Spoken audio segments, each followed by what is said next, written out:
Hello, welcome back. So pretty major development in here. It is now plastered. So I thought I'd just bring you a quick update video, tell you a little bit about how we're getting on with painting it in here, tell you a bit about these exciting lights that we've gone for, and we've had a bit of a change of heart on the switches, and I also just wanted to show you how we're getting on in the utility room as well.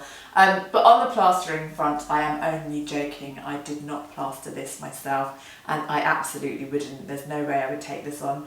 But the comments on my DIY plastering video have been keeping me entertained, and thank you very much to everyone who's been supportive, because I know that it's quite painful to watch. I find it quite painful to watch, but I had a go, and I hope that it encourages other people to do so as well.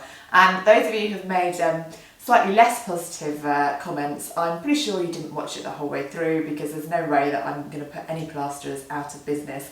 I think there's absolutely nothing wrong with people having a go themselves, and especially if you do what I did, which was take a small room, like inside of a cupboard that's not going to be on display. If you want to try something new, it's good fun, and it makes you appreciate what the professionals do even more. So we had a professional in to do this. They did an amazing job. It's perfect, it's flawless. So now it's ready for us to paint and to do our DIY bits that we can take on. So on that front,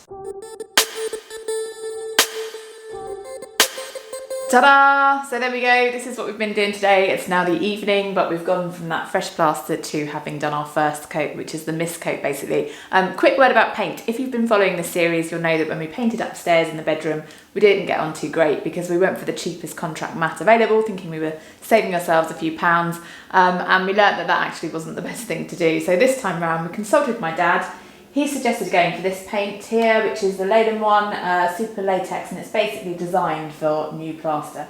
So if you don't know, when you are painting new plaster, it's quite thirsty, so it draws a lot of the water out of the paint, and so you need to dilute the paint, and that's your mist coat.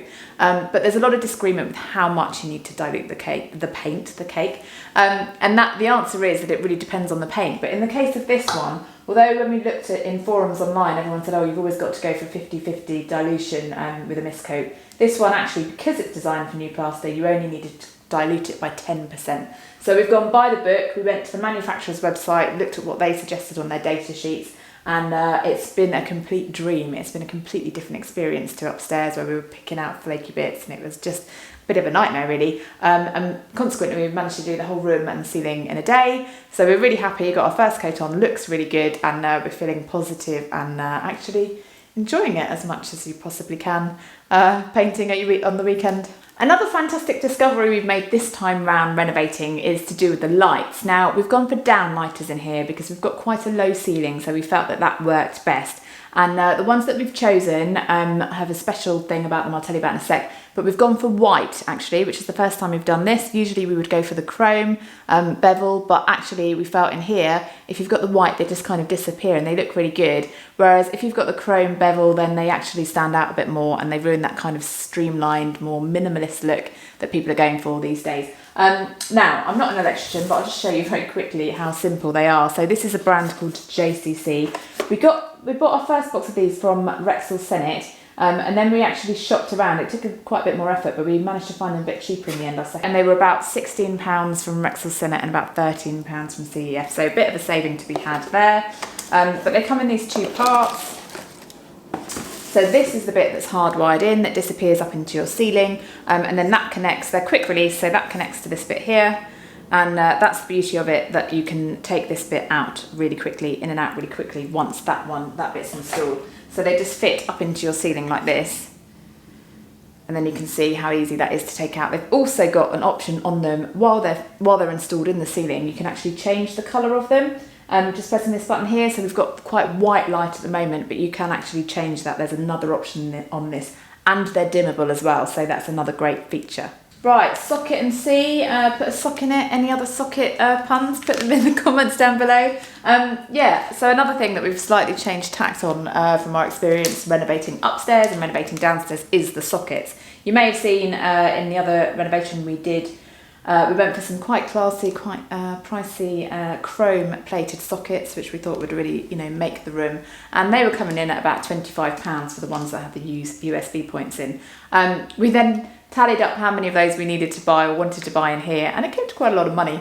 So we considered whether or not we really needed to go for the chrome ones and whether or not they were giving us that much more of a better look than the plastic white ones, which were the alternative.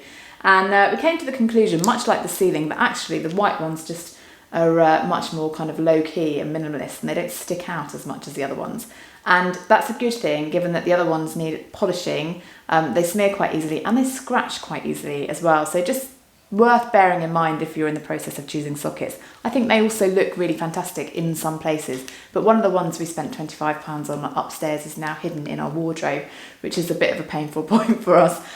So we've gone for these. We've gone for some with the USB in and some without. Basically in the kitchen section, which is to my left there, where we've got all the cooking going on and stuff, I have not put USB, or I'm not putting USB ones in, because I don't want people to be charging phones and iPads and things up there, because it just gets in the way. But we've got more of our entertainment space down to my right, where people are going to probably be sitting, working, using phones, all the rest of it, all the increasing amount of things that we want to put on charge through USB sockets. So we've got a good few of these downstairs, and actually we've already found the ones we've got upstairs we're constantly having to kind of almost fight over. So these are a really good investment. When we were buying them, the guy did tell me that now people are moving to this smaller type of USB. So that scared me slightly, because I like to future-proof as much as possible, but I don't think that's coming in too quickly. And of course there will be adapters as well, so it's fine. But yeah, £3 for these ones without the USBs. And about £9 for these ones compared with £25. So I thought saving worth having. So I'm just against the back wall now of the kitchen, and this is where our one of the units is going to be, and then we're going to have our peninsula in front of us here. And this is the wall that we moved that I've talked about in previous videos.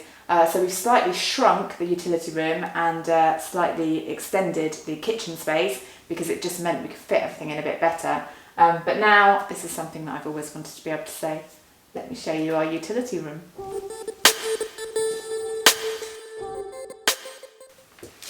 So this is obviously the back wall of the kitchen here, and this is our whole utility space, and it's actually still worked out to be plenty of space behind me. I'll have the washing machine and the tumble dryer, and then I've got the toilet down to the left, and just tucked in there in the space which is underneath the stairs is our larder as well, which was a bit of a bonus that we never expected in the first place, but it's all worked out perfectly.